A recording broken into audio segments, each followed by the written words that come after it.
And then tomorrow at 2:30, we have generational trauma and how to heal the traumatized brain. So let's welcome back David Jones. Thank you for the excellent presentation. We look forward to the rest. Thank you. Thank you very much. Oh, and we want to remind everybody of our information table in the back. We have handouts that will help in your journey, and we also have other information on upcoming events. Thank you. Right. All right. Well, I know this is a lot of information to take. It's a lot of information to give to, so I really do sympathize with you. I'm not standing up here just thinking, oh, I'll just keep talking because I like the sound of my own voice. It's really not the case. I actually don't like the sound of my voice because actually most people don't. Anyway, so I appreciate your time and attention so far, but hopefully this information is really helpful to you. There are also recordings of this that will be posted later, I think, on the webpage. Truckee SDA is the YouTube Yes, site. so Truckee SDA. Truckee SDA. On YouTube, On as YouTube channel. And you can find it on our Facebook page because last night's was posted on there. Okay, excellent. So last night's was posted. We can do it also in the Spanish. Just give us that. Yes, and we'll also have a Spanish link that will be posted on the page as well, so you can share with other people. This won't be the end of the reach for this week, but we'll continue to move forward. All right, so today for this next presentation, we're going to be looking at recognizing signs and addressing warning signs in children. All right, so children are just absolutely precious. They absolutely need us. We are we're one of the only creatures on the planet that has such a long vulnerable stage. Deer are born and they're able to walk within a few hours of birth. Almost every creature is able to get mobile and is able to run and protect itself within hours after birth. How long does it take for a human being to get to the place where they can actually take care of themselves? Well, it's usually about 12 years. Like, it's not until adolescence where they can even begin to function as an adult, or like start to take on some of those adult responsibilities of protecting themselves. And so we have a very, very long developmental period where we are vulnerable to that. So we have a very long period where we are actually quite vulnerable, where we really do need our parents for a lot of our development. But there's a reason for that. Because guess what is different about us than other animals? Like, animals are born with instincts. They know to be scared of snakes. They know to be scared of lions, all this other stuff as soon as they're born. And so they are hardwired, right? But David Eagleman, he's used a term that I want you to catch here. Children are not hardwired from birth the way that animals are. They are live wired. The wiring goes on as they grow up. And it's actually an incredible adaptation. That means that children can adapt to just about any kind of environment you put them in, because their brain is going to start wiring itself based on the environment they're growing up in. So one of the reasons this is really important is you have two systems that are getting wired during development. So this won't be in the slide, so I want you just to maybe just take a mental note of this. On one side, the child's brain is really wiring its nervous system. This is the fight, flight. This is, I got to protect myself. This is this part of the brain right here. So the thumb part of the brain, the emotional piece. That part is getting wired. Now, the other part that's also developing is the higher part of the brain. This is the lid and the upstairs brain. We'll be talking about upstairs, downstairs brain. Still going to be using the same model. But that part of the brain is also developing. And this part of the brain is what helps with relationships. Now, if a child grows up in an environment where it's mostly fight, flight, and not a lot of relationship, guess how the brain wires itself? It wires itself more for emergency than it does for relationships. And it affects their social skills as they grow up because their brain is mainly geared towards detecting emergencies. So this is part of the reason why childhood is such a protected time. That's why children need so much of that safety and nurturing. I know I grew up with the philosophy that, when a baby cries, just let them cry it out because you don't want to make them weak by holding too much. That is false. It's extremely false. I don't know how to make that more false. It is false because children don't have the ability to regulate themselves.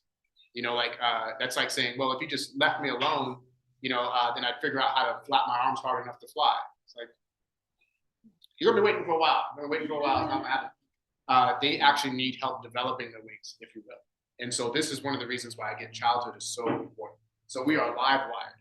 But what that also allows us to do is become extremely creative. We create rockets to go into space. There's not a deer on the planet that knows how to walk on the moon.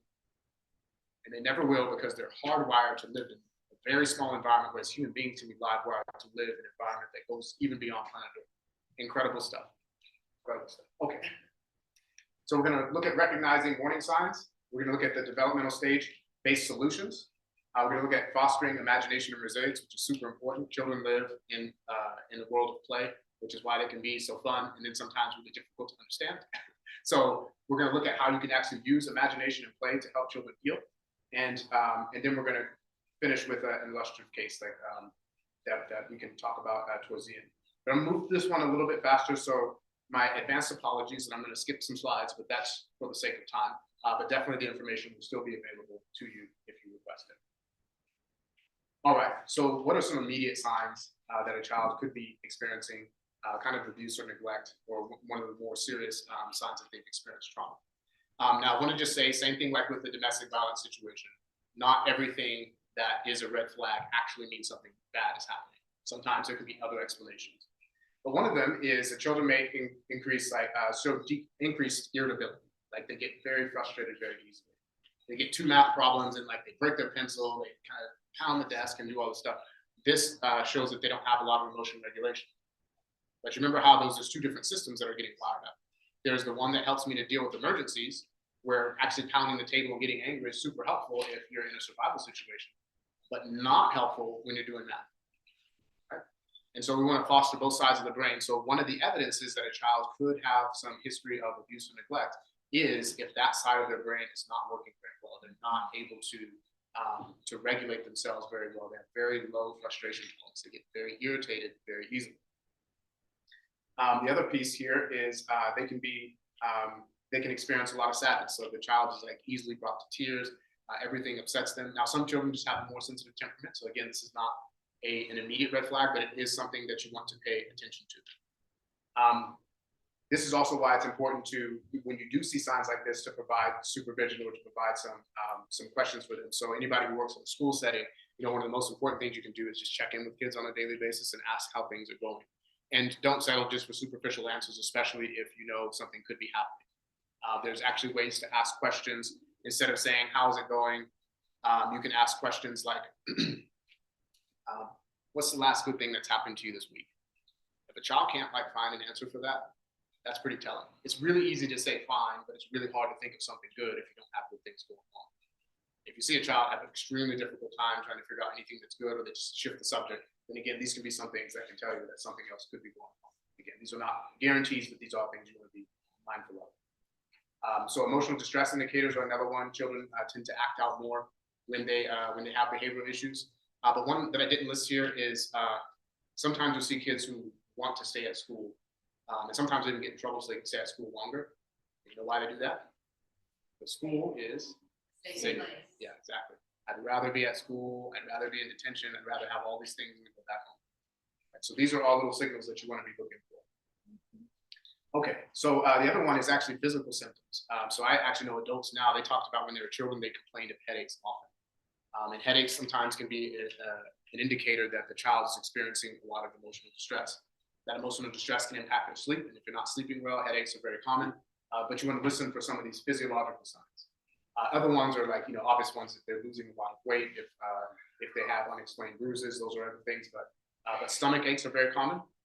Children who are under this kind of stress will often complain of stomach problems. So they'll go to the nurse often and talk about how their stomach is hurting and they feel like they have diarrhea and things all the time. This can actually be your nervous system overstimulating your gut. So when people experience anxiety, they can actually have to use the bathroom very frequently. They have to urinate every hour or every 30 minutes. And if you've ever had a really high stress situation, like you're going in for a job interview, you probably notice you have to use the bathroom a lot before that interview. That's because your body's trying to dump any unnecessary weight. But if a child's doing that every day, that means that the child is constantly in a survival state. It can mean that. There can also be things like diabetes and other things that are going on. So you get warning signs, not guarantees. Fatigue is another one. Children tend to sleep pretty poorly because they're up all night. Sometimes they're trying to make sure mom doesn't get hurt or dad doesn't do something. So they actually are quite vigilant. And that can make them quite tired when they come to school. They might be falling asleep in class. They are not trying to be disobedient, but their bodies need a break. Some other ones are social withdrawal. These kids oftentimes will have difficulty getting along with other children because, again, that part of the brain that helps with social skills, it allows me just to go out there and play with other kids. It's not online. I'm more in a is this person going to hurt me, or do I need to run away from the situation? I'm not really asking what's your favorite toy and what's your favorite movie. These are not the thoughts that are going through my head. Survival mode rather than play. Okay. So early recognition is critical. And so we want to look at like what are some additional signs and symptoms, especially when we are looking at developmental pieces. As I said, I'm gonna jump through some of these slides. This one is really important though.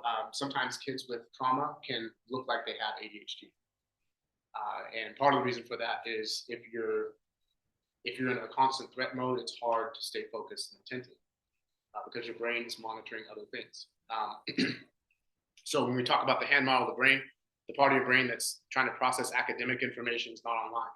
The part that's usually going to be online is this limbic system, the emotional part of the brain, and it's scanning for threats. It's constantly scanning for threats.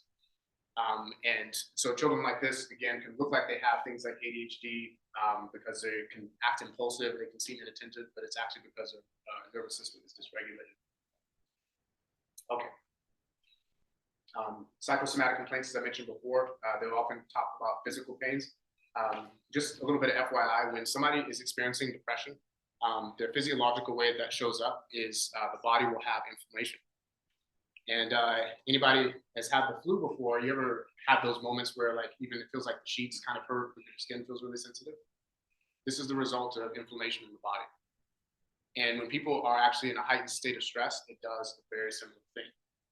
Where they can actually become more sensitive to both physical and emotional pains.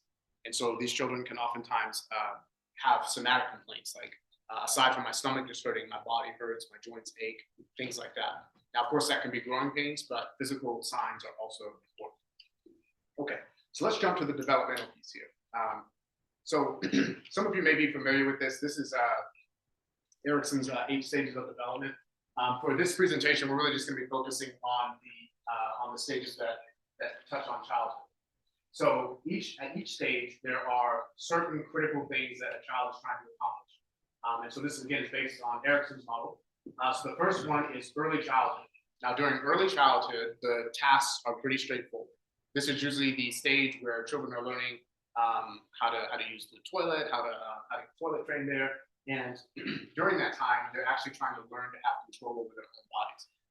And anybody here remember what it was like when your child, if you have children, when they wanted to walk, how they would just like almost push themselves off of you? They want you to put them down so they can just try out their new little pudgy peg legs that can't hold anything up yet. So that right there is actually them wrestling for some autonomy. They want to see if they can do it. Now, sometimes they do want you to do things for them. They want you to pick them up and on. That's totally normal. But this is a stage where they're usually going through this phase where they're trying to see, can I do things on my own, or am I going to be shamed for it? So during this time, this is also why, you don't really do a lot of like discipline tactics where you're telling you're being a bad baby and all sorts of stuff, because that's not really helpful. Usually that will shame the child out of trying to explore their environment. This doesn't mean you let children just do whatever they want. You don't want to let them take a fork, stick it in the light socket. That's not a good thing. So it doesn't mean children should be allowed to do whatever they want, but your discipline tactics really need to focus more on how you redirect that autonomy.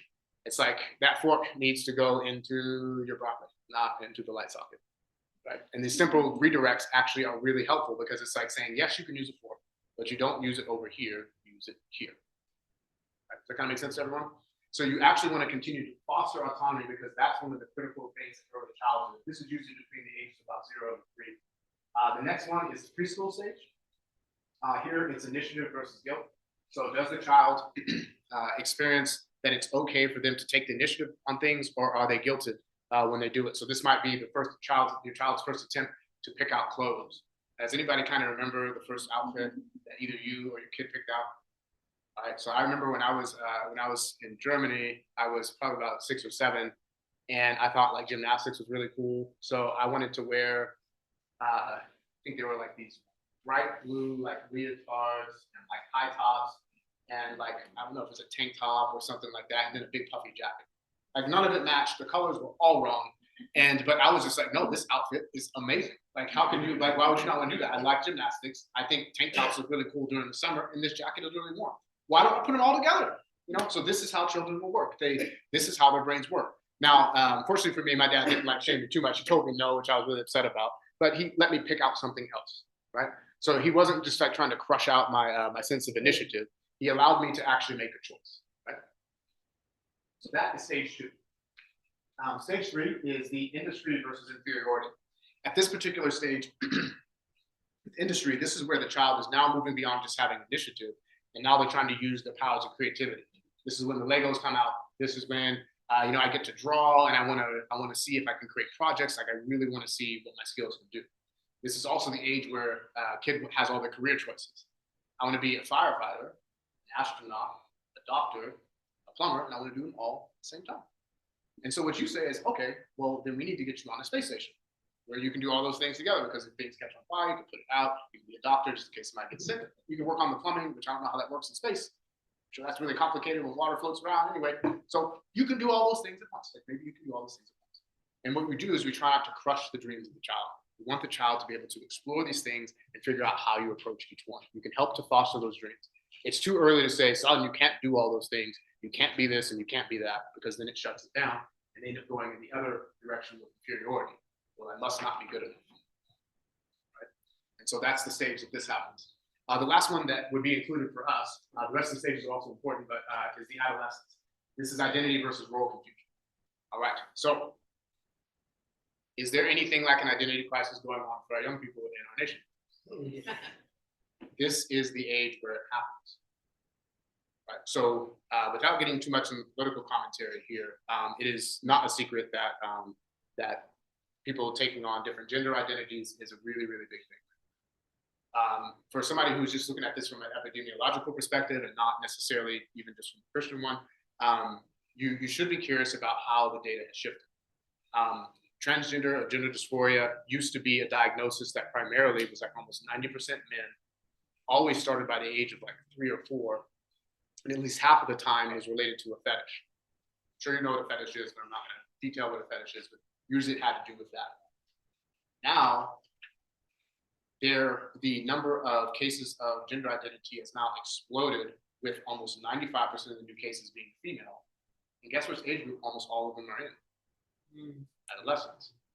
And you know when else we saw things like this, where adolescent females in particular, because whenever there is a social contagion, adolescent females are actually the first ones to get hit with this. And there's a lot of reasons for that. And it has a lot to do with the fact that for developmental changes are much more rapid for women than they are for men, especially around this age. Males will keep growing from age 18. Sometimes a man can keep growing all the way up into his 20s, and women mature more quickly than men. So women actually rush through this phase a lot faster. This is a critical period.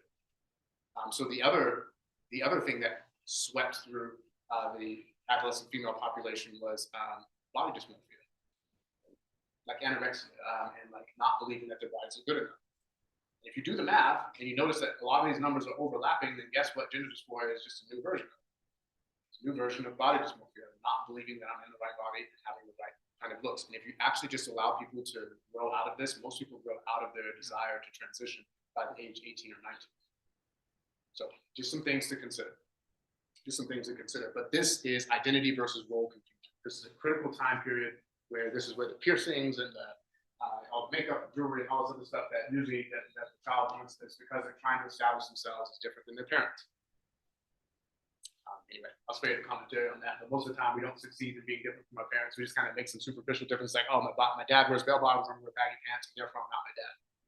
If it were only that simple, that would be lovely, but that, you can't just change your pants and not be, you might change your pants, but you'll still have his jeans. So sorry for the pun, but changing the pants, not changing the jeans. Okay, so, but this is identity versus role confusion. So a lot of what we want to be able to do here is foster the most important parts of identity. And the most important parts of identity are not clothing, but character. And so instead of getting sidetracked in arguments about clothing, actually start talking to the person about character. Like, who do you want to be? I was counseling with the mother, and that mother, their son wants to go live with another relative because the rules are too constricting, and they want to go out there and be their own person. And they actually, unfortunately, successfully got out of the house and are living with another relative who lets them do whatever they want. And they were having this discussion. They're like, well, I'm going to pierce my lip, which I still have a hole in my lip because I did that before too. But anyway, wanted to pierce his lip. And the parents like, man, this is so rough because I can't do anything to discipline them because they don't live with me right now. And this is really tough. And so I said, okay, but you still have something. You have influence. And so what I said to them is like, okay, instead of trying to resist them on piercing the lip, just talk to them about what's next. And so here's what the conversation would sound like. We kind of talked about this, like, Mom, I want to pierce my lip. Okay, all right. So once you pierce your lip, how do you think that's gonna like change your life? Like, what ways is that gonna help? It's like, well, it's always something I want to do. It's like, no, I get it. And so like, you're gonna pierce your lip, and then it's gonna be cool for a couple of weeks. Your lip's gonna be kind of sore and all this other stuff. But once you get on the other side of that, then what's next? I mean, do you feel like you're gonna have closer friendships than ever? Are you gonna like yourself after you do that? Are you gonna feel better about yourself once you have that hole in your lip and all stuff? And I'm not asking this in a patronizing way. I'm just asking like, and then what? And most of the time, when you ask those kind of questions, the reason it's helpful is because what the child is anticipating is that you're going to resist them. And once you resist, now we have a fight, and it's like, all right, cool, yeah, now I get to if you're fighting me, that means I'm different than you. So what I do is I kind of step out of the way a little bit, and it's like, okay, well, let's just see how that goes. And once the resistance is gone, the desire to go after it oftentimes goes down with it. So anyway, just quick tips, hopefully helpful to somebody, or at least maybe helpful to somebody that you. So these are the stages of development, and these are the conflicts that children are often facing each one of these stages. So I'm not going to read through this because this is kind of a summary of what I just talked about, but it just gives you a nice visual aid for each one of these stages. All right. So jump through these ones here. Well, I guess I'll give you the numbers just for reference sake. So the first stage, 0 to 18 months, it can actually go closer to 3, but that 0 to 18, that's the trust versus mistrust, or the autonomy versus shame and doubt. I was listed elsewhere. Children have a sense of trust with their caregivers. That's the reliability. That's why we don't let children just cry it out, but they need to know that somebody is there for them. So this is going to be that stage where they're doing trust versus mistrust. And it's connected with that autonomy versus shame and doubt as well. A lack of this will oftentimes lead to a child not trusting anybody in the future. Again, early childhood, that 2 to 3, autonomy versus shame and doubt. As I said, you'll see that come back up again. This is the toilet training. We're going to develop a sense of personal autonomy. Preschool is that 3 to 5 age. This is that initiative versus guilt that we discussed. You got the school age. That's the industry versus inferiority. And adolescence is that identity versus role confusion. All right. So for this next piece here, I have a little video. I don't know if the audio will work, but I'll see if I can get it to come out of here, so you all can at least hear it there. And then people in Zoom land should be able to hear it, but I don't know if everybody will be able to hear it beyond that. Okay. So. Hopefully that's not going to be super loud, but we'll give this a shot. If not, I'll try to explain what's going on in the video. Babies this young are extremely responsive to the emotions and the reactivity and the social interaction that they get from the world around them. This is something that we started studying 30, 40 years ago, when people didn't think that infants could engage in social interaction. In the still face experiment, what the mother did was she sits down and she's playing with her baby, who's about a year of age. I'm like a girl. Oh. And she gives a greeting to the baby gives a greeting back to her. Yeah. This baby starts pointing at different places in the world, and the mother's trying to engage her and play with her.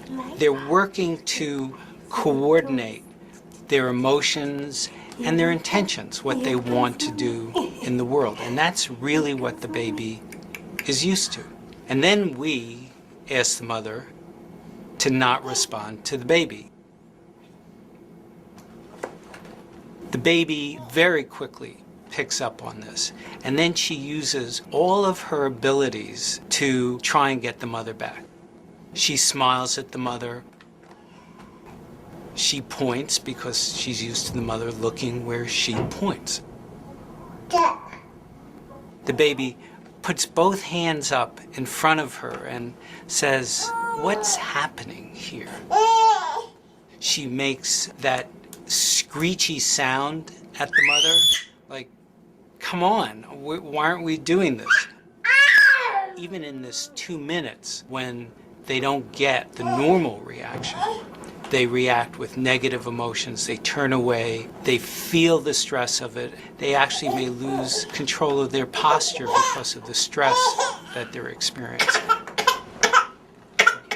Okay. I'm here. And what are you doing? Oh, yes. Oh, what a big girl. It's a little like the good, the bad, and the ugly. The good is that normal stuff that goes on, that we all do with our kids. The bad is when something bad happens, but the infant can overcome it. After all, when you stop the still face, the mother and the baby start to play again. The ugly is when you don't give the child any chance to get back to the good. There's no reparation, and they're stuck in that really ugly situation. Isn't that powerful? Did anybody feel the emotions kind of go along? You know, it's tough, man. Like when you watch that, but this is something I show to couples too, because sometimes in couples, like, you know, the person is like, you know, they get in an argument and they stop talking. And you're like, well, I don't know why they're getting so upset. I didn't say anything. Turns out that kind of has an effect on somebody if they're just kind of sitting there stonewalling. So stonewalling actually does have an impact on people. But you'll see how much the child really depends on the interaction of the mother.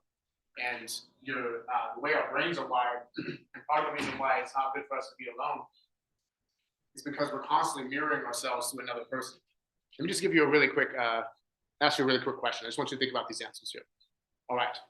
So without a mirror, if you live in a world without mirrors, how much of yourself can you see? Right? Well, you can see most of the front of you, some of the back of you sometimes.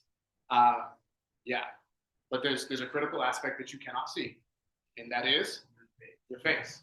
And even more critically, you can't see the thing that sees. Now, here's a really other little fun fact that you might want to know. Hopefully it'll mess with your brain just a little bit, but in a good way. Do you know that when you are developing as say, you know, like a zygote, it's like an egg and a sperm that are both freshly put together, your cells start to divide and all this other stuff. And a little tube will develop that becomes your spinal cord, and then you have your brain. Now, do you know where your eyes begin to grow? So they bud right off of the top of the brain, which means your eyes are part of your brain. This is part of the reason why we do so much cueing just from our eyes. It's kind of wild. So you can see my brain right now, and I can see part of yours too. It's wild. But we can't see our own faces, and we can't see our own eyes. So if we want to know what we look like in the world, guess what we depend on? Each other. Yes. Think about it. Like when you try to figure out whether or not you're attractive, whether or not you're smart, do you really look to tests and all that stuff to figure that out? Or do you kind of look more towards how do people talk about you? Like we are each other's mirrors. And it's critically important, especially in infancy, because you saw that child, and the child immediately began to break down because mom's eyes weren't reflecting to her anymore. And it starts to feel like I don't exist. It starts to feel like I don't matter. And that's extraordinarily painful. But the good news is you saw how quickly that rebounded. As soon as she started playing with her again, it's like, okay, all right, cool. We can still do this thing. I can play, I can point, and you're going to look around, and you're going to be happy because I'm making you happy. There's this beautiful picture that unfolds with children. This is why I say, like, if you're around small children, whether they're yours or your grandchildren, love on them, help them to get a good picture of who they are because they're paying attention. Now, as adults, a lot of people can't remember these phases in life, but they actually look at themselves as being useless or nobody cares about them. Nobody pays attention to me. Everybody treats me like trash, even if it's not actually true. But that's how they've learned to see themselves. And what happens is bias is how they see the world as adults. They only notice when somebody says something negative. They'll get 50 compliments. They don't believe any of them. And then one person gives an insult and it's like, see, I knew it. Because they remember the mirror they grew up with, and they only listen to the reflections that they grew up with, rather than the ones that are coming in the present. Hopefully that kind of helps everybody a little bit. Maybe in your own personal journey there to start considering whether or not we need to get some better mirrors in our lives. All right. Okay. So body work and therapy. So when we start talking about how to deal and help children, one of the first things is you want to help children with emotional expression. I think I put emotional expression is extremely important. So you actually want to be able to help children recognize their emotions. And so you want to label them with it. It's like, oh, look, you're so happy right now. Oh, look, you're kind of sad. Seems like you're feeling kind of angry if they're small. Even when they get older, you also want them to be able to share their emotions. So when they tell a story, you also want to ask them like, well, how did that feel? I know that wasn't really nice if Johnny didn't talk to you. You feel kind of angry, upset about this. There's a really cool phenomenon. When somebody's feeling upset, they put a little scanner on your brain. They can tell when you're upset because there'll be stuff firing off in your brain. You can have a physiological response, maybe sweaty palms, things like that. But the very moment that someone names that emotion for you, or you name the emotion yourself, it immediately begins to calm down. It's a really cool trick. And the phrase here that if you want to try to just keep this locked in your brain is you name it to tame it. Once you name the emotion, you actually begin to tame the emotion. And the reason for that, going back to our hand model, is the naming part comes from your prefrontal cortex. It comes from your frontal lobe. And so once you name it, you are now helping this part of your brain speak to your emotional brain. And when this part is communicating with this part, when these are connected, it actually helps to calm the brain down. So name it to tame it. If you can label the emotion, then you can begin to actually deal with the emotion more effectively. The second one here is providing a safe environment. This is like I was saying, children feel oftentimes really safe at school, but part of the reason that school is predictable. There's a schedule, there's a beginning, middle, and end to the day. There are assignments, there are rules. Children actually don't do well when there's no rules in the house, by the way. So this idea that you just let children raise themselves and all this kind of hippie philosophy does not work. It's one of the worst things you can do for kids. I've worked with adults who are like this, and they're super emotionally dysregulated. They're constantly looking for someone else to give them direction on one end, or on the other extreme, they demand that everybody just comply with their rules. It's like they're caught in this game of play where they get to make all the rules. And neither one of those is a very healthy place to be. So part of what makes for a secure environment is having rules and structure. All right, and then of course, effective interventions. As you see in that picture there, the kiddo is drawing on the shirt. Children express themselves super effectively through art and play. So just a real quick example of this, there was a young kiddo who had been through some violence. He witnessed his parents hurt each other, and he also himself was hurt in that context. And so the therapist was working with the kiddo, and this kiddo would have these outbursts at school. This is part of the reason I brought him. This man is a trauma therapist, but he also was a play therapist. And so kids just playing around in the sandbox doing this thing, and he kind of kneels down with him and he's playing. And while he's talking to him, he's like, wow, you're really having fun with these trucks. Now he knew at some point he needs to touch on the really difficult memories. And so while he's playing with him, prior to this game, he also taught him how to kind of do a little bit of patty cake thing. You just kind of like have your hands coordinate and do this. And so he's like, wow, you're really playing with those trucks. It seems like they're crashing into each other. And maybe this kind of feels a little bit like when your parents are crashing into each other. And he saw the kid like tense up and he's like, hey, let's do our patty cake thing. And he kind of like slammed his hands like 5 or 6 times. Weirdest thing, afterwards, the child, after they played this game, all their trauma symptoms actually disappeared. Which is wild, because what happened there is they just had this huge release in that particular moment, and they did it through play. And children don't really talk to their problems, they act through their problems. They play through their problems, they express through their problems. And interestingly enough, when I've worked with people who have trauma, a lot of times, that's what we end up having to do too. I don't quite do the patty cake thing, but we do end up in the session figuring out how to express that on a physical level. And children are good at that, just like the polar bear that we saw last night is good at that. It has to come through the body. All right. So as I said before, you can use emotion charts. You want to be able to ask those questions like, how did it feel when X happened? Or list the things that make you feel happy, sad, angry. These are really easy to access activities that you can use with kids that really help. You also want to emphasize positive emotions. So everything doesn't have to be about anger and sad and anxiety, but you also want to ask what makes you feel happy, excited, enthused, joyous, content. You want to be able to label those good emotions. My favorite emotion above all, and it's one of your longest lasting emotions aside from love, is curiosity. And the reason for that is that curiosity works exactly in the opposite direction that anxiety does. Okay? So when somebody's worried and they're looking out into the future, you know what they're doing is they are scanning the future for threats. What could go wrong? But when you go into a curiosity mindset, you're actually looking for what can go well, what can go right, what can I discover? And so the way that I kind of compare this is like if you're walking through the woods, you can look for bears because they can eat you, or you can look for berries because you can eat them. And what I try to do is help people start looking for more berries than bears. Does that make sense? And one of the ways that you can actually begin to shift your anxieties is actually, instead of asking all the bad things that could happen, actually get curious about what good can come out of the next event. It's a quick little mental trick, but it has tremendous effects because those two systems work in opposite directions. So when children are playing, they explore. Like my little kiddos, when they were little, they got into like the little Tupperware drawer, and all of our Tupperware is nicely organized. We had the small lids, the lids stacked over here, and all. And you think when my children opened the drawer, they were like, wow, look at this order. This is wonderful. I bet I can even make this more efficient. Is that what you think my kid did? Absolutely not. What do they do? It's lids, just and frisbees, and it's like everything just splash all over the place, and they just want to explore. They want to explore their environment because this is what children do. Now, unfortunately, they're not curious about what it's like to put it back. You have to help them become curious about what it's like to put it back in there.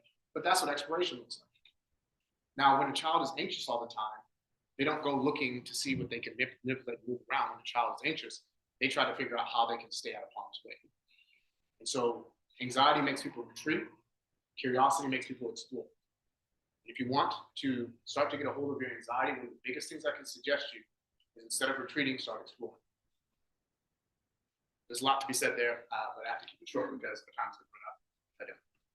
Okay, so we're going to jump down to some other really quick tips and strategies. There's an acronym. This is by Dr. Donna Lee Snipes.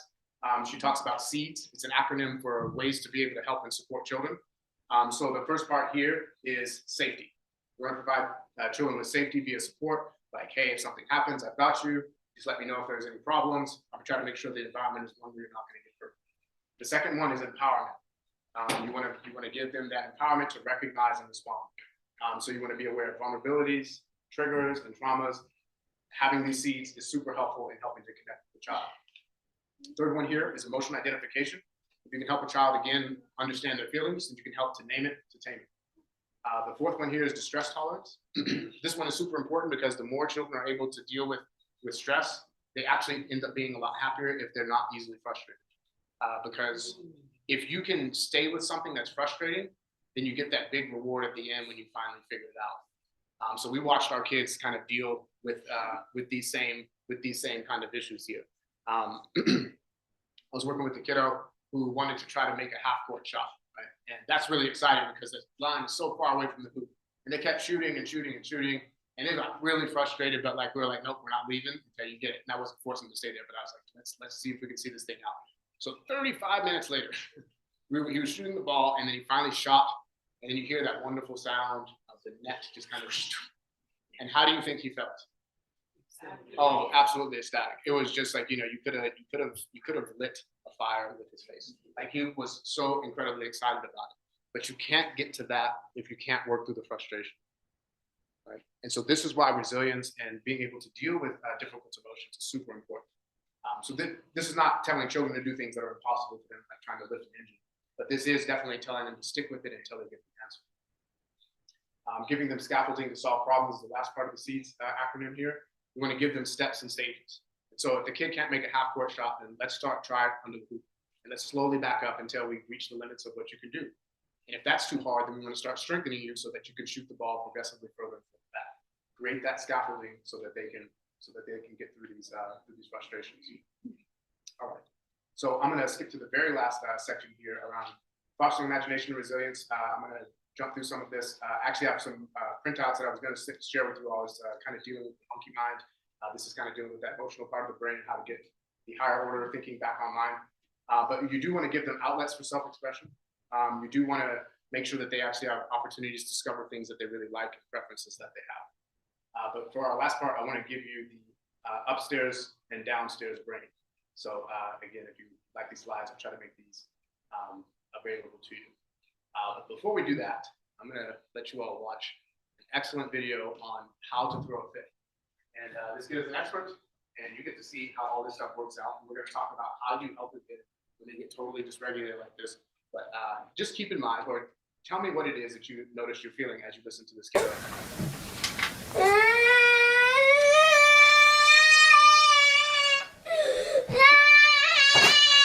You can pick up that whole thing now.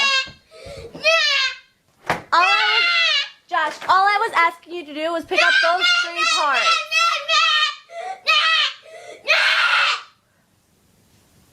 All I asked you to do is pick up those 3 parts, and so now you can pick up the whole thing. You can pick up the whole thing now. You don't get to watch TV. I want to watch TV! No. I want to watch TV! Josh, stop. I want to watch TV! I want to watch TV! I want to watch TV! And I don't get to watch TV! Yeah, because Oh, you... yes, I do!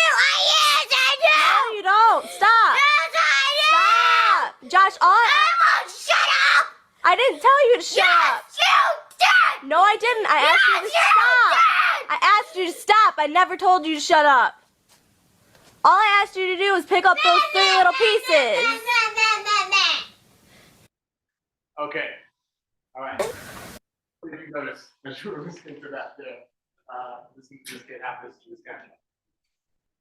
Some people who are a little more old school are wondering where your belt was. Can I pull it this way or that way? Okay, so when you see things like this kiddo, if you were showing me, like maybe you all can do this since you've seen this so many times, what state do you think his brain was in? If you were just trying to show him with your hand, yeah, lid is flipped. And you know how you can tell? Because the words he was saying were extremely repetitive. And she's trying to reason with him. All I did was ask you to pick it up. Is he listening to that? No. He is in a completely different world. She needs to connect with the state of mind that he's in before she can get him to the place where he's thinking. And so he even assumed that she said, shut up. She just said, stop. And he said, you told me to shut up. This is what's going on in the brain. The lid is flipped and the child cannot properly interpret what's going on around them. So what do you do? Well, some people have the philosophy that you just let a kid throw a fit and work it all out. We don't have time to go through ACEs. I wish we did.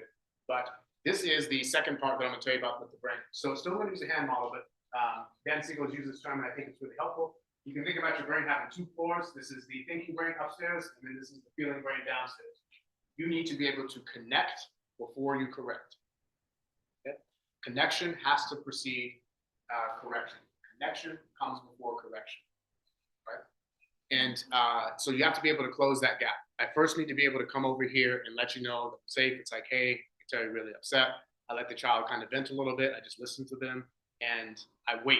I'm not going to give them instructions when their lid is flipped because they can't hear me anyway. It doesn't do any good. Now, if you start yelling at them, then what happens is now you have just also flipped your lid a bit, and now both of you are just having this emotional fight with your downstairs brains. Downstairs brains do not think very well. So you have to first engage rather than enrage. And you want to start by connecting before correcting. So before addressing the problem behavior, you want to connect with the child and help them transition from an emotional state. And one of the ways you can do that is validate. Like, I can tell you're really upset. I know you want to watch TV. I can tell it's super important to you. It's okay to feel mad. I'm not going to let you just keep breaking stuff, but I am going to say it's okay to just feel upset. I'm listening to you. Tell me about what's going on. Tell me why you're so mad. I was like, I'm mad because you're stupid. You might hear that. It's like, okay. So you're mad and like, you really want to watch TV? Yes, I want to watch TV. How come you want to watch TV? That's not fair. It's like, okay. Let's kind of breathe through this. I want to connect with their bodies first and help them to calm down. So the next thing I want to do is comfort and reassure. It's like, look, this is not going to be the last time that we get to watch TV. We still have our TV, or if you watch TV, or like, this is not going to be the last time we get to read our storybooks. I actually want to read the story to you too. I want to be able to sit down and watch something with you as well. That's not going away. This is still going to be a part of our lives. And as you begin to do this, you'll watch the child slowly start to come back down a little bit because they don't throw fits forever because they don't have enough energy. They will fall asleep at a minimum. But eventually, if you keep talking to them this way, they start to come back online. Then you start talking to them about like, hey, next time when you're upset, maybe not throwing the Monopoly box around and screaming at me and all this other stuff. Maybe that's not the best way to address this. But I have to wait until the brain is back online. Does that make sense to everyone? Yeah. This is even more important when a kid has trauma because they're way more likely to flip their lids than kids who don't. But repeated experiences with this is the really cool part. What you say to them, so I can put this in a really short way. How you talk becomes your child's self-talk. What you say to them when they are upset is what they will say to themselves when they're upset. And if you tell them that they're stupid and like they need to calm down and you just don't care about anybody other than yourself, when they get upset, they're going to try to use the same things to calm themselves down. Now, I don't need you to answer this question for me, but I want you to think about how you talk to yourself when you're upset or you make a mistake. And really take note of how the words you choose and the things you say. And try to figure out who else used to talk to me like this. So how you talk to your kids, your talk, eventually becomes their self-talk. And if you do it effectively, the words you use to calm them down will be the same words they use to calm themselves. So then once you've connected, then you can start to redirect. So when you connect first, again, as I was mentioning before, there are long-term benefits because it helps them to go from being reactive to being receptive. The short-term benefits is that you're actually building your child's brain because it's live wired. The immediate relationship benefits is it actually deepens the relationship with the child. Now, if you think about the people you're the closest with, they're probably the people who have seen you at your worst. and then still love you anyway. And if you can be that person who doesn't say, you know what, you go to your room, and when you can act better, then I'll interact with you. Because what you're kind of telling the child is, I only deal with you when you're nice. Now, that's not what we're trying to communicate, but that is the message that can come across. Now, there's nothing wrong with giving breaks, but instead of a timeout, one of the things I like to suggest is a time in. It's like, hey, we're going to take a break from the toys and all those other things, and you and I are just going to kind of sit down if I have the time to do it. Other times, I may have to adapt that a little bit, but it's more time in than time out. Connection principles. One of the things you can do is things like share the music. Like as a parent, a lot of times what makes it so hard for us to connect with our kids is because we get dysregulated. Like no kid's gonna talk to me like that. I'm not gonna let anyone treat me this way. And now it's becoming about me and me trying to preserve my integrity as a parent and all sorts of stuff because I don't want to be treated a certain way. But we want to be able to shift the attention off of like what makes me feel good as a parent and what you need as a child. Some of the connection strategies are that communication accompanying, that validation, and really getting to the place where we stop talking and start listening. You want to reflect what it is you're hearing from your child. There's a book that I'd recommend because I don't have time to go through all the steps, and it's called No Drama Discipline. So when you hear the word discipline, we oftentimes think about spankings and things like that, but the word actually comes from the word disciple. All right. Now, can anybody think of someone who had disciples that followed him? Yes. Now, at what point did he spank his disciples? That's usually not how you discipline. Now, who the Lord loves, he chases. Yes? I was just gonna say verbally, so, hey, Yes. so, I don't know if you want to call that. Right. Well, it's reasoning, though. Yeah, but what he does is he connects with them right with that. Right? He uses his words. He actually connects with them. He tries to connect with their reasoning. In fact, that's part of the reason why I told so many stories. It's because this actually helps people's brains start to wire and put the pieces together, hands-free, because it really does work. And so when you think about discipline, I want you to start thinking about disciple, because this is what we really are trying to do. And the key word in disciple is the word teach. And this is really what we're trying to do. We're not trying to just simply control our children, we're trying to teach them. All right. So this is an acronym. If you want to jot this down, please do, because we won't have time to go through all of them. But the word there is the word redirect. And so this acronym actually stands for all the ways that you can help redirect a child. You want to reduce the number of words, keep your words few. It actually helps because when you give lectures, lo and behold, children don't remember everything you said. You talk to them for like 45 minutes. You think they're going to be able to regurgitate that 45-minute lecture back to you. So no lectures, reduce the amount of words that you use. Second one is embrace emotions. Don't try to shut them down. If your kid is angry, just embrace it. It's like, it makes sense. You feel so angry right now. Embrace the emotion. It doesn't mean fan the emotion, but just simply embrace the emotion. It's okay to feel mad. It's okay to feel scared right now. I get it. Embrace the emotion. Describe, don't preach. Right? So you want to describe what you see happening right now. It's like, wow, you're so upset that you're even kind of breaking your own stuff right now. And I've said that to kids before, and you'll see like this little light bulb moment. Oh, yeah, this doesn't make any sense. Like, if I break my stuff, then I would just have less things to care about. If I plan that out right, then I usually can catch a child from causing more destruction to themselves. Involve your child in the discipline. This is always a little bit of a tricky one, but I've even found that if you ask kids what it is you think they deserve to have happen to them, and it's a sincere question, a lot of times they'll come up with punishments that are worse than anything you would have thought of in that moment. And then you get to be the good guy. It's like, well, okay, you're not going to lose your phone for the rest of your life. How about we just lose it for like a few days? Emphasize the positive. Reframe the no into a yes with conditions. So if your kids ask for ice cream, instead of saying, no, we're not getting ice cream tonight, you might say, yeah, we can have ice cream sometime this week. You said no, but you said it in a yes way. It's really clever.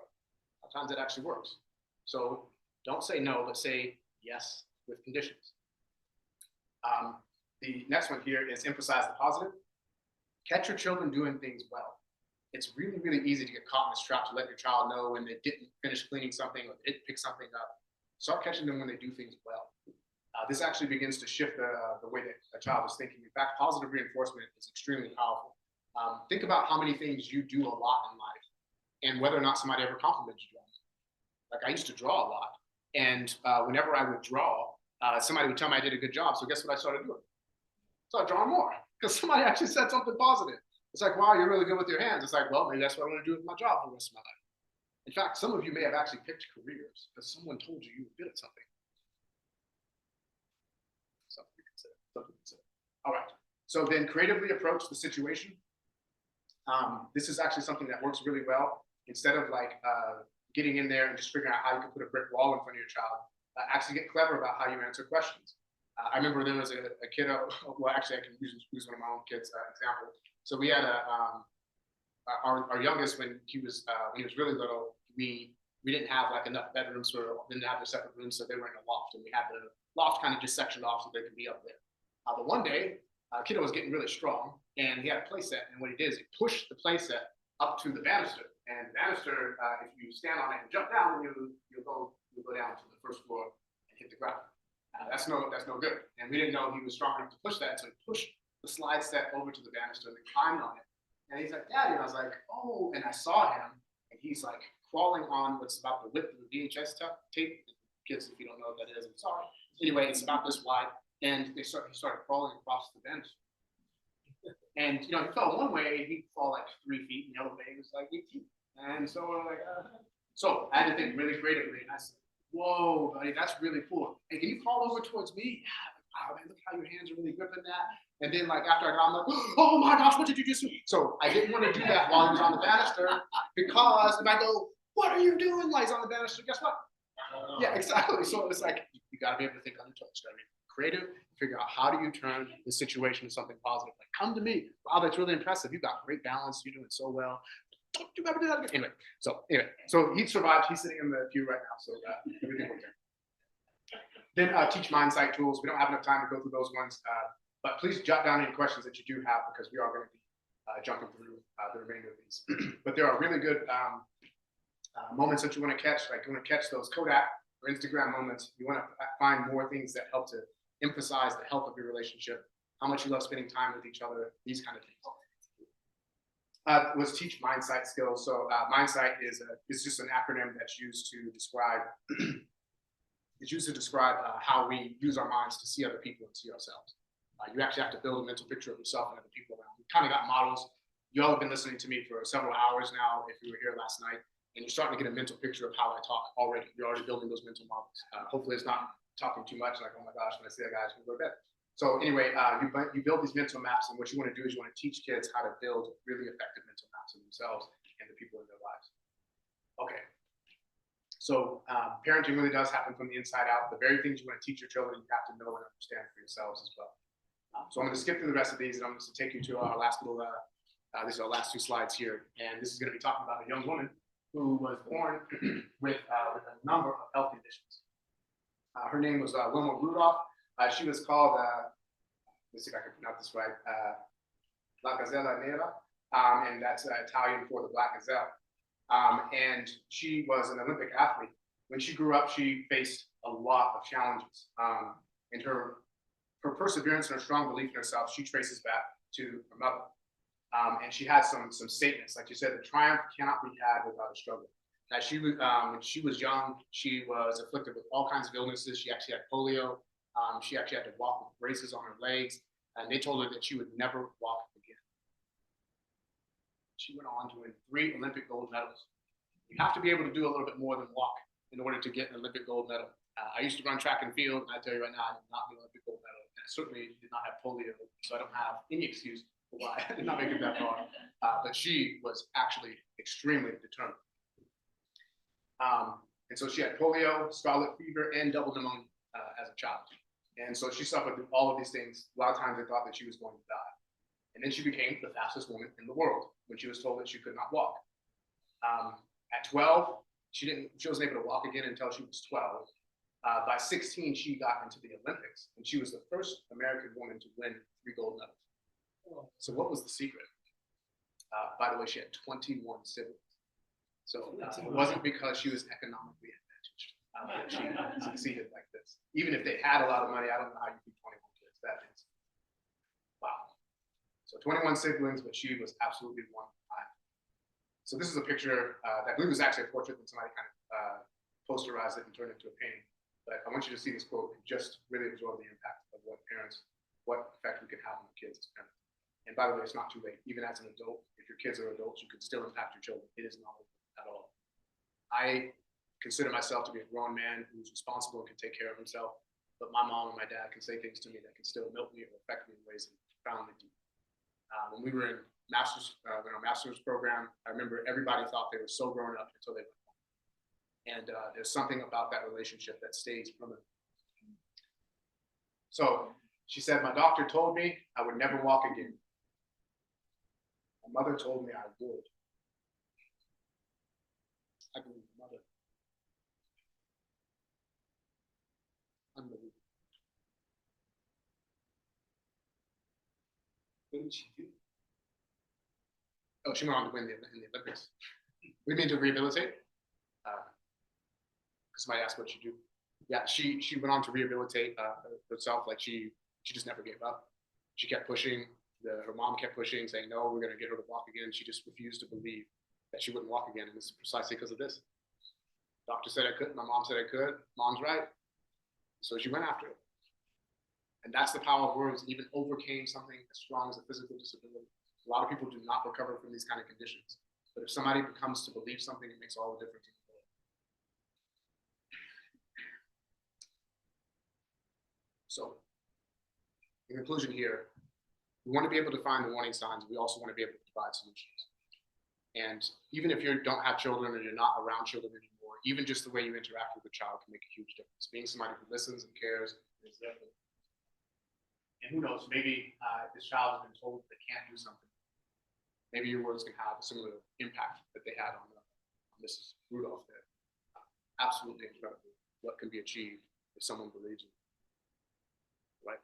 So with that, we will conclude, and then I will open the floor for any questions that anyone has for this last presentation for today. Okay. Question card.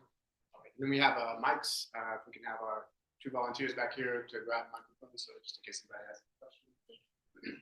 Okay.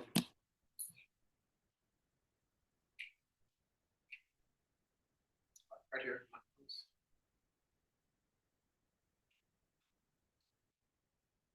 All right. So question card here. Why not timeout? Okay, so timeouts are not like horrible, but part of the reasons why timeouts are not as effective is because during that time, there's not a whole lot of learning going on when a kid is just standing in the corner. Which essentially, it's the same reason why, and forgive me if I'm being a little bit glib about this, but it's the same reason why prison doesn't rehabilitate people. Like it's a consequence and they don't like it, but there's not a lot of learning going on. And so timeout is a very passive consequence, and you actually want something that's more active, more engaging, because you actually want them to connect the dots on that experience. If you do have timeouts, they should be really, really limited, and there should be a lot of explanation going in and out. They're not like abuse, so I'm not saying timeouts are like abusive, but they're just not as effective. Kids don't learn as much from that kind of experience as they do from time in and helping them to regulate and learn what is going on in emotional experience. All right, other questions? All right, we have 2 up here.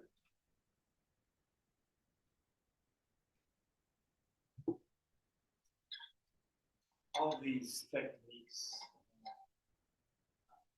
signs and symptoms, they can go for adults also.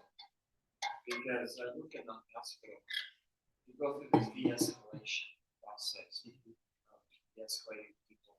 It seems like a lot of these things that we use on children, we use on adults. Yes. So 100%. I use the same techniques. I just changed the language, but it's the same thing. If somebody sits in a session with me and they're just like, oh my goodness, I can't believe so-and-so treated me this way. It's like, man, that really hurts right now. Which is exactly what I've been saying to a child, but it's because we don't change like as on an emotional level, the same things work now as work with children. And this is part of the reason why, again, if we're going to effectively do this as parents, we also need to be able to effectively experience this as parents. Yeah. Hello. What can you say about a child that is quite introvert, who don't talk that much and don't socialize? Something. Not necessarily. I mean, like, so if a child is like actually introverted, that's the reason for it. Then typically introverted children, I'm more worried when they can't connect with anyone than whether or not they're connecting with a lot of people. So introversion doesn't mean I don't want to socialize. Introversion just means I don't want to do a lot of the small talk kind of stuff. Kids who tend to be introverted tend to want to connect on deeper levels. They want to get into things that actually allow them to connect on a deeper relational level. So introversion itself is not where I am worried, but I'm a lot more concerned if there's just no desire to connect with anyone at all. So that's when that becomes a real problem. Just introversion itself is not. I'm I'm pretty introverted myself. I look like I'm extroverted, always talking. As soon as I get back to wherever I'm supposed to be sleeping, my brain is completely exhausted. It's all my energy. So People into other people, yes, yeah. yes, friends and. Yes, yeah. And if those are healthy, supportive relationships, then there's not a lot to do. Everybody doesn't have to be a social butterfly. It's not necessary. Yeah, absolutely, absolutely. Question back here? Yes. Yeah, thank you. That's a really good observation too. So like if they used to be really social and then they just suddenly stop, that is a problem. If they're actually very extroverted, that's their natural go-to, and they suddenly have no interest in talking to anyone, that usually is a lot more problematic. That usually means something has happened that should. Thank you. Yes. How and why did spanking help? What is the reason for spanking back in the day when it was sort of legal to that helps? Yeah. Okay. All right. So the question is why did spankings ever seem to help? So remember how we talked about how human beings are live wired rather than hardwired? The kind of discipline that we use oftentimes is a reflection of the environment that our kids are going into. Right. So if you're living in a world where some level of immediate physical consequence is the norm, then you can argue that in that kind of environment, that spanking probably is helpful because it's teaching them that you do bad, you get hurt. But the problem is there's not really a learning lesson behind why. But in a situation where all that matters is survival and all that matters is making sure you don't get hurt, then those kind of lessons are necessary. Because as you can imagine, animals don't really talk to their children about like, when you see this kind of situation, you want to do this differently. It's like, no, you do this because you don't want to die. And so I think the discipline is a reflection of the environment. And but the issue is that it limits like how flexible that child's resources are going to be when they face problems. So when they've looked at the effects of spanking on children, there's actually zero research that suggests it's beneficial, and probably a smaller percentage of research that says it's relatively neutral, and most of it tends to be more negative. I'm saying that somebody who was spanked and totally understands like old school parenting stuff because that's what I was kind of raised with. But I do know, like after just looking at the research, whether I like it or not, the research all points towards the idea that spanking is not particularly a beneficial way to train children. But it's not the end of the world either.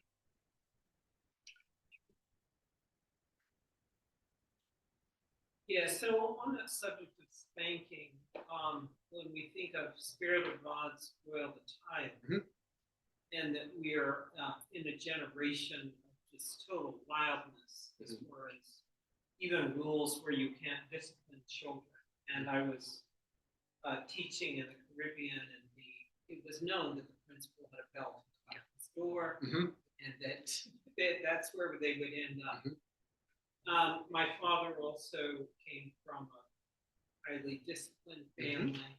And those of us of my generation grew up with fathers who had fought in the Second World War. Yes. So there was a draft. And so for them, discipline was the only way that they knew to run their house. Yes, exactly. So whether or not it was the boys or the girls, it was the same thing. And I disciplined my son in that same way with spanking. I remember he said to somebody once, he said it took him a whole year to realize that he could run away until he actually did. So being a single mother, this is sometimes a way that we deal with things, but I guess I would disagree with that. This modern age where spanking doesn't happen, because just like you said, we can do things where we can really get hurt, and we don't even know what pain is unless it comes from even the ones that love us. Right.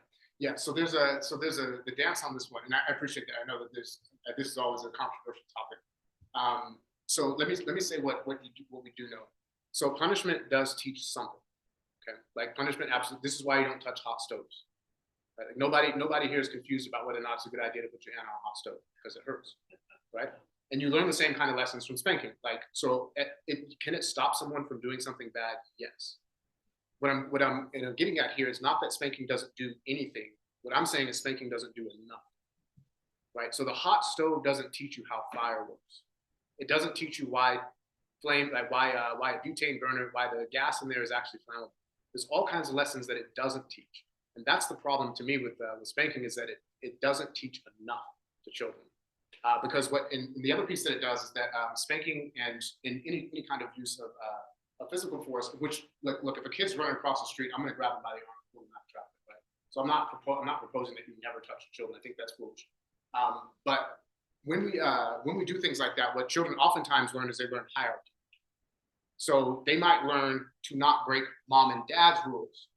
But when I'm over at aunt and uncle's house, I can break those rules because they don't have as much authority as my mom or dad does. So what they've learned is hierarchy, but they've not actually learned anything about whether or not this behavior is actually bad. They just know the behavior gets me in trouble.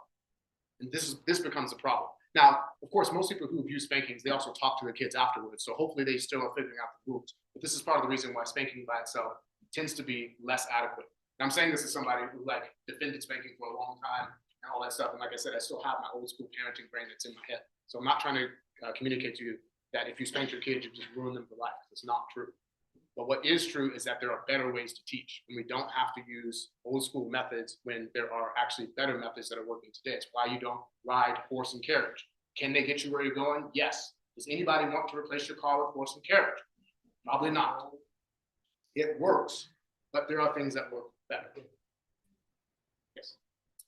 Yeah, I'm also a victim of spanking. My father was a police officer in New York in the 20s, so he was a tough guy. And he caught me once I was like 13 years old or something.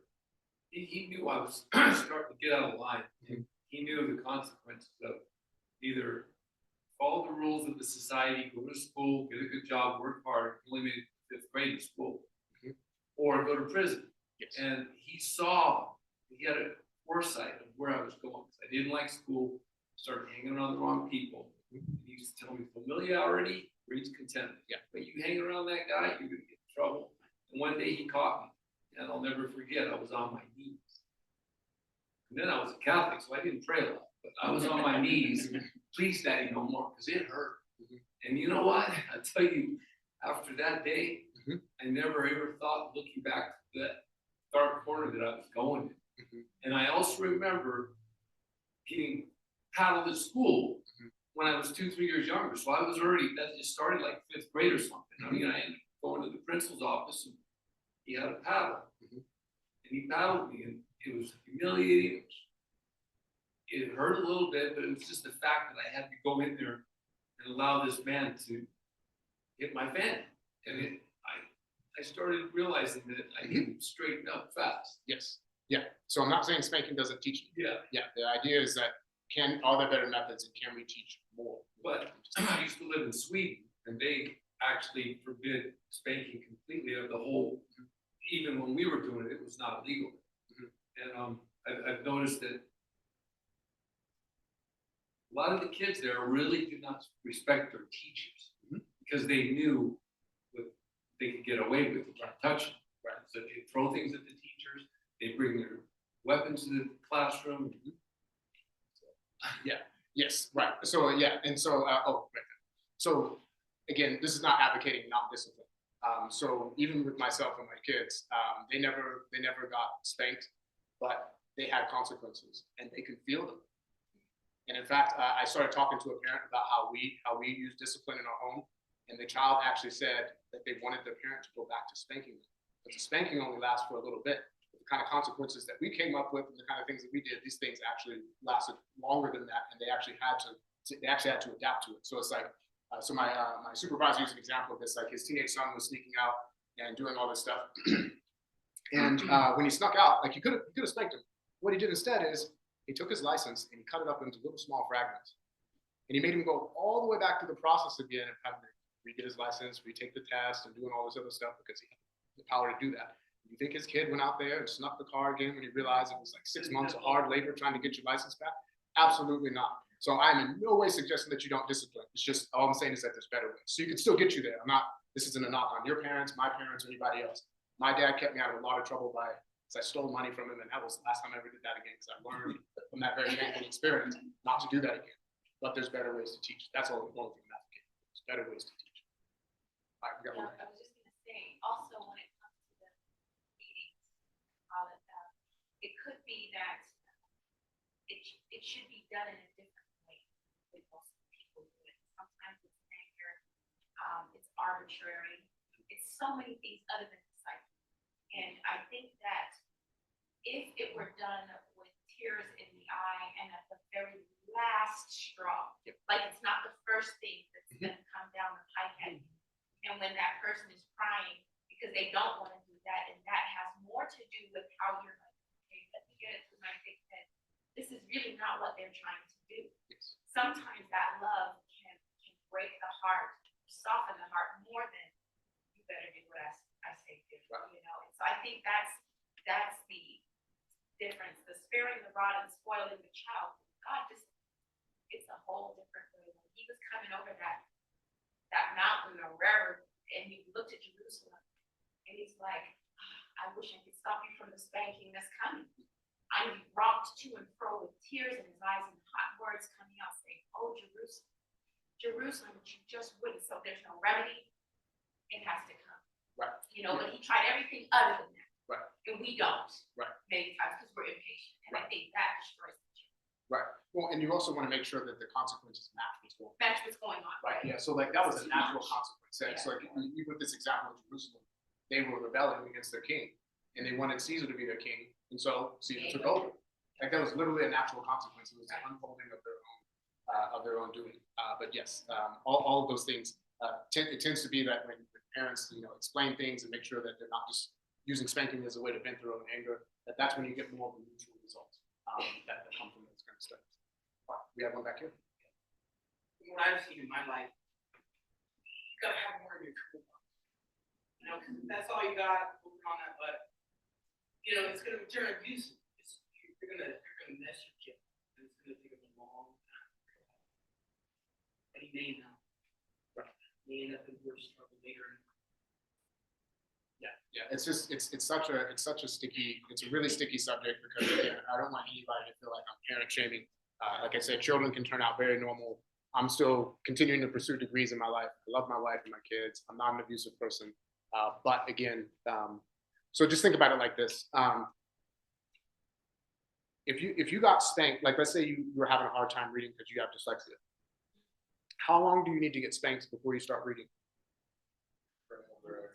Right. It won't happen because your brain is not in the right state to read. And the reason you can't do that is because when you are physically engaged in a fight-flight situation, your lid is flipped and you can't think. And this is the big reason behind the spanking thing. It's, like I said, it's not that you don't learn anything, but your thinking brain is not online when you're being spanked.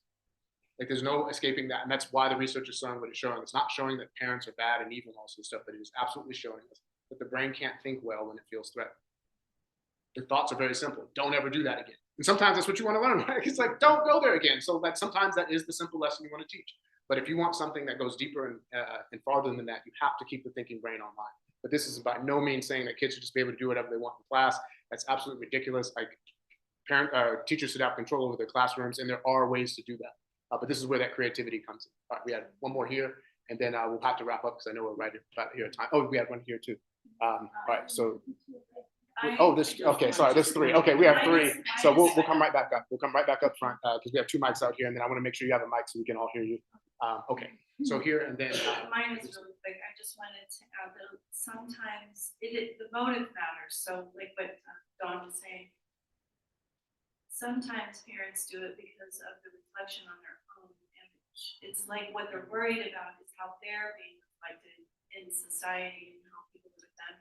The other thing, when you were talking was about, you've been told, stop crying or I'll give you something to cry about. When did that ever make somebody stop crying?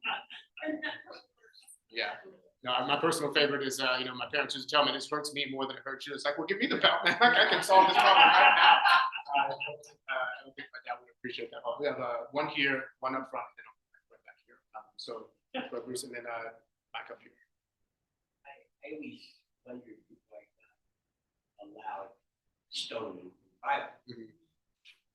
I begin to realize it's because of the slavery situation for so long, they had to have extreme things to try to bring around, because I only remember the Bible, when stoning that actually occurred.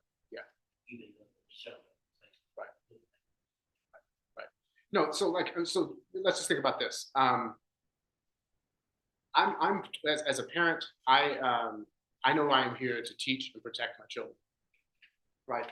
But when something escalates beyond a certain level, this is usually where other things come into play.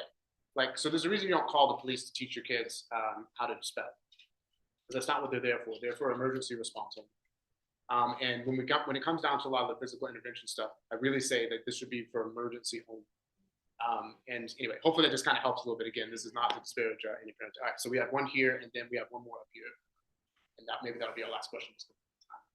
I was 13 and a half. I had been living with a different family. My parents sent me away so I could keep my sister company. Mhm. We went to academy to do what they involved. So I was 13 and a half, and I had to change homes because where I had been living or leaving on a foreign trip, and I was afraid, so I chose to look around, and I heard about this physician who had never been married, but she had two adopted children, ages 7 and I think it's 9. And I was told the story that they couldn't keep anybody around watching it because they ruled the world, not their mother. So I accepted the position, and I found out how unruly they were. They didn't listen to me. And I was instructed you cannot touch them, so do not discipline them, don't touch. And so I thought I won't, but then when things started happening, I don't know what to do. So I asked my little girl, who was 7, mischievous as could be, I told him to sit down. I was putting him in time out and explaining to him. And he didn't listen. So then the next thing I did, I said, I'm going to stay here until a certain amount of time. So I stayed with him and made sure, even though I used my hands to hold him down, because he was probably as strong as I was. And you know what? It didn't take long. That little boy and girl were my best friends. And we just, even after I left that position, they were very kind and they stayed in touch with me. 100%. And I don't know, I've never really thought of it. Right now I was thinking he probably didn't like me having to sit with him. And it worked. Yes. And we were best of friends. Right. Yeah. Well, it's a combination of, but behind you. It's a combination of things. Kids need structure. It's actually world if so I use this question in my office. I said, just imagine for a second that somebody waved a magic wand and then suddenly everything got dark and you couldn't see. And then all the furniture around you disappeared and everything around you just kind of disappeared. Now, if you were in a space where it's just dark and you can't see anything, what's the first thing you're probably going to go feeling around? Lights, yeah. And now if you can't find lights, what's the next thing you're going to try to feel around? A what? Match. So good. All right. So there's going to be a few things we look for. One is something that helps us see. Another thing is something that helps us feel safe. That's why people might grab a gun. But then the third one, and people would often say this in my office, is they start feeling around for a wall. And the reason we do that is because we want to know where the boundaries are. When we don't have boundaries, it's actually extraordinarily uncomfortable. We don't know where something is supposed to start, stop, and end. Like, it actually makes things really, really difficult. And I can almost guarantee you that when you sat with that kiddo and you said, hey, well, if you don't want to go in the corner, that's fine, respecting your autonomy, but we're going to stay here. There was a hard limit. And once that limit finally hit, when kids know where the limits are, then a lot of times they stop testing the boundaries. They start learning to live within the boundaries once they know where they are. And so kids 100% need those boundaries. All right, so we'll have to conclude here, but please, I'm sorry, did you have one here? Okay, yes, sorry. When I was young, I remember the principal, I go to school, I saw my mom go to school too. Because the principal or the teacher always call her, she go to school because I beat somebody. But when I go home, my mom beat me. And you know where she hit me? On the palm of the feet. And the pain goes to your. Oh, yeah. But when the kid, my mom beat me, right? Then the next morning I beat the kid again. Yeah. So my mom, I always beat kids, so she beat me. Then one day she stopped beating me. So I think my mom give up beating me. And I beat kids more if she beat. Right. Well, that's because aggression begets aggression. Like if that's how So problems are when solved, she stopped beating me, I just beat kids like once a month. they cut Or down. once on a the age. week. Yeah. So hope it's all eliminated now. But yes, that is one of the other things they found is that the children who experience that, either one of two things can happen: either they can become less secure or they can become more aggressive. But I don't beat my kid, you know. I don't know. Up to college, I beat kids, you know. But when I'm in school, I beat kids. But when I graduate, I don't beat kids. Right. Yeah. Yeah. Something wrong with me. All right. So we'll pause there. Definitely, if there's more questions, feel free to write those down. But tomorrow we're going to be dealing with intergenerational trauma, and then we're going to be looking at solutions for how to treat trauma. So hope you do come back, but for today, get some rest, go out there and hike. It feels like really nice outside. It's not quite as warm as it is in here, so please enjoy the rest of your day.